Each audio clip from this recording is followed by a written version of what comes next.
Nyina mema mo nyina afihia pa baka da sala yeda Yehowa Nyankopon tumfo asese na dom ne mu bro honti enefoa aduasa akonche no wode akyeye ama ene abawiye yempa ebone ade sede na yeguso ade yempa ye aka kye tumfo Nyankopon ne se ontie yen na ade sede bia de ehia obi bia a wode yesa akonche kronkron yi no Awurade mfisoro na ometi no eba ne sei na sedu saade ya na asori ye kese ekoso kremoni bia wadaje oben kran de okọ eye kesiem na wakwakoye asori nkrom kitwa nkra kese mensi ni mantam wo nyina kabum eye asori na yewo enkran yi de na achese de ni ebetre Black Star Square dache hene wo ho sede asori ne ye ekoso empanifo a ekasa efutusem a wode ma de ogina tro konkron koran ne so chire nyina nso no Adom TV ye fan kamel e wo bedwam dwumade so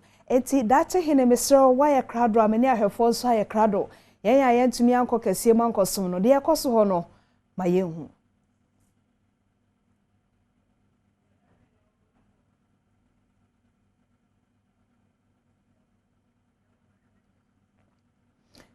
Hello dache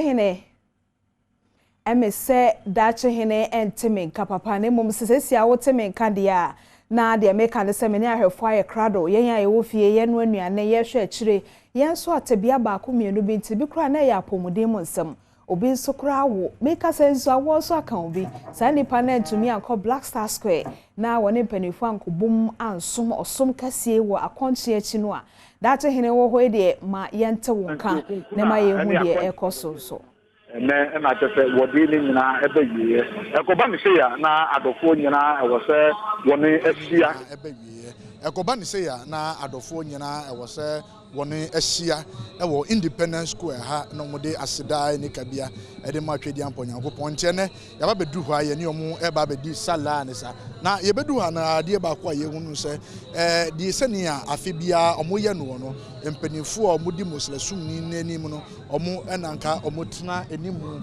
empo ansa na wona omu wo ekire no nso aba ene ye ba ye hu se duduo na enhyeda emaye organizers omu ha ye be pese ye be nya omu ba ko mienu ne ye ne omu edi nkomo ne ahwe ahemfo a omu free Ghana traditional area omu so omu eye muslimifo nso aba wono so edi odo aba be bodomu a wono so ewa ha ye be pese ye ne ba ko mienu nso ebedi nkomo ne ye bisa omu se sempote na enoma no eko bajo bibia boko barika de salawo barika kede nipa dudu na ehu se mo afra ntuma se ya yese munye muslimifo ntuma yi ene muslimi sum no se nsusu ye be ne dentemu okay nsusu bia ndemu gise obi a wonte ase na yen no yakoye se yen so ye dressing ye nkranfo but ye kum muslim inti yen so ye dressing ye ena pepe for nso omudi omoye no omudi sa modress no nso ye soronko but yen ya himfo a ye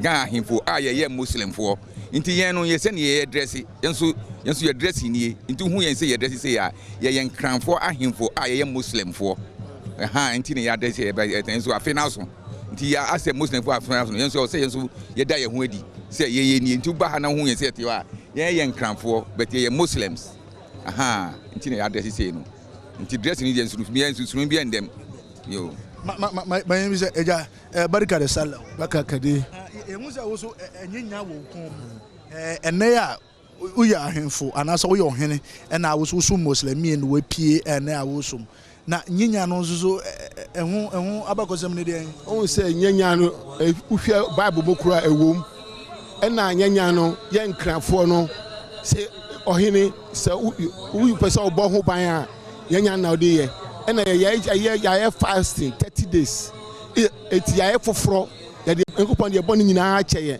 eti nyanya no ma ehu se ye ho ti ye ho ye kron eti nyanya no ebo ho ban ye hu se ye onipam aha ye wei obia ni susumadi na chi eti ya ye de nyanya gu ye komu no nkranfo no ebo ye ho ban ye nkrom nsamafo nyina di ye chi na nkran asase huhuma nkran nyina di ye chi enti nyanya gu ye koba ye bo ho ban e wo nipa ho ɛna honhom abɔne nyinaa ho.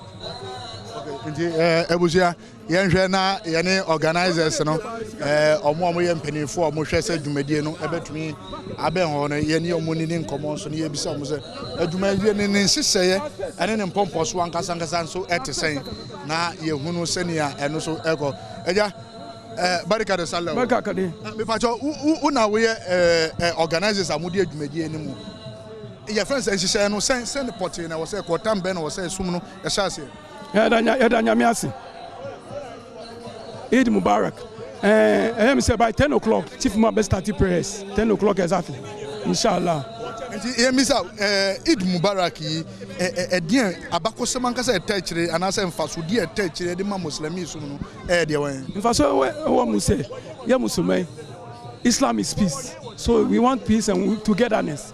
That is the essence. And to have the blessings of the Almighty Allah in this Ramadan. Because in this Ramadan, when you are giving blessing, you get more blessing than other months. Yeah, that's right. Security arrangement at the same police for no the way our traffic near the saying and the woman security wise, Bibi come inshallah. Inshallah, Bibi come.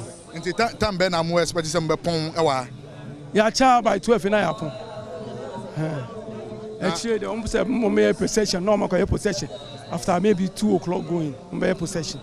And the say the vice president, but more expect say president to Subaban.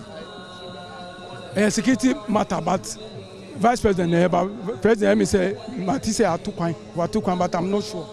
Yeah. That's it. Yeah, but that's it. You for swan, yene, penifoni bin swakasa. Ushe, Alaji and Afadi chief preoccupant to one na Afadi no different. Barika de Sala City Tribal Chief President. The indigenous chiefs. I'm the president. We are here to celebrate Eid. Muslim religion is for everybody. Every tribe can be a Muslim. You are a Ga, you can be a Muslim. You are Asante, you can be a Muslim. You are a Kusasi, you can be a Muslim. The Muslim is a religion. It's not for one tribe.